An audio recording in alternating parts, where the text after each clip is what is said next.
This is a painting I created in recognition of Indigenous struggles in Canada. I've named it Two-Eyed Suffering. There's quite a few layers to this painting. First, there are two eyes in the middle of the canvas to recognize the importance of the idea of two-eyed seeing. This concept is defined by taking the best of Indigenous and Western perspectives and ideologies, etc., and utilizing them together. This can be used in a myriad of ways and is based in the hopes to harmoniously use all of our understandings so we can leave the world a better place. This concept is an important one in decolonizing our country. But the main point of this painting is to highlight the fact that Canada and other colonialist countries do not utilize this idea, and most often go against it. The streams of blood coming from the eyes represents this fact, and the blood pouring into the river below the eyes represents that this also harms the unceded land we as settlers have historically taken from Indigenous peoples. This is because Mi'kmaq and other Indigenous groups adhere to their identities strongly to respecting and living with the land, something we as settlers have historically done the opposite of. In continued racism and mistreatment of Indigenous peoples today, we are simultaneously harming the land and these peoples.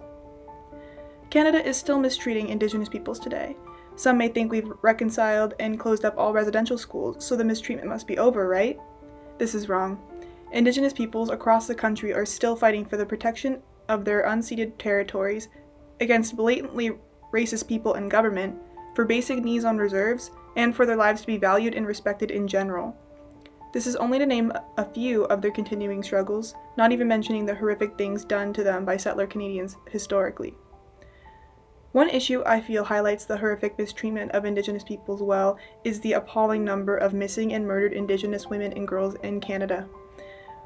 Only recently has this information largely come into the public light, but this is a phenomenon that has been going on for a very long time.